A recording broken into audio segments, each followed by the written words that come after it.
ബഹുമാനപ്പെട്ട വിജിതാക്കളെ, ആദരണീയരായ ഗുരുക്കന്മാരെ, എന്റെ പ്രിയ സഹപാഠികളെ, ആദ്യം തന്നെ എല്ലാവർക്കും എന്റെ വിനീതമായ കൂപ്പുകൈ. സദസ്സിന് മുമ്പാകെ ഞാൻ പറയാൻ പോകുന്ന കഥന്റെ പേരാണ് കല്ലും മിട്ടും. കൂട്ടുകാർ കേൾക്കുമല്ലോ. കല്ലുമാമി മിട്ടുമായും ഒറ്റ ചങ്ങാതിമാരായിരുന്നു. മഞ്ചാടിക്കട്ടിലൊക്കെ ആടും പാടും രസിച്ചു നടന്നു. ഒരിക്കൽ അവന്റെ ഒരു തർക്കമുണ്ടായി. ആരാണ് ഈച്ചും വേഗത്ത് കൂടെ ആടുന്നത്? ആകെ പറഞ്ഞു ഞാനാണല്ലോ. മുയൽ വാദിച്ചു താനാണ് ഈച്ചും വേഗത്ത് കൂടെ ആടുന്നത്.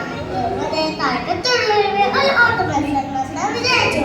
ഓട്ടമത്സരത്തിൽ ഒരാൾക്ക് സഹായമില്ലാതെ പറ്റില്ലല്ലോ. നിങ്ങൾക്ക് അങ്ങനെ വിളിച്ചാലോ?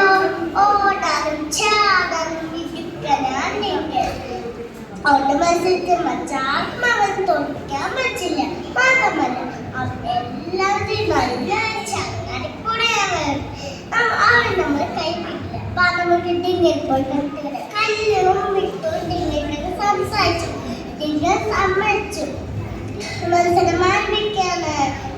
വിസിലടിച്ച ശബ്ദം കേട്ടതും ഓട്ടം ആമയ്ക്കുണ്ടോ മുഴുവപ്പോൾ ഓടാൻ പറ്റുന്നു. പാവം പതുക്കെ നിരങ്ങി വന്നു. പടുത്തുമായി തിരിഞ്ഞു നോക്കി. കൊല്ലുമ്മയെ കണ്ടേയില്ല. വിട്ടു വിചാരിച്ചു, ഹോ അവൻ വരുന്നത്. കുറച്ചു നേരം മരിച്ചു വെട്ടി കണ്ടു. മരിച്ചു കണ്ടു മതമാണ് ക്ഷീണം കെട്ടിട്ട് ഉറങ്ങിപ്പോയി. കുറേ നേരം നെട്ടി ഉറങ്ങു. അവൻ ചുറ്റും നോക്കി. അതാ അവിടെ കണ്ടു നിൽക്കുന്നു. കൂടെ നിൽക്കുന്നു.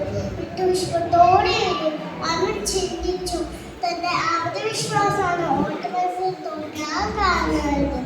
ഈ കഥയിൽ നിന്ന് എനിക്ക് എന്താണ് മനസ്സിലായത്?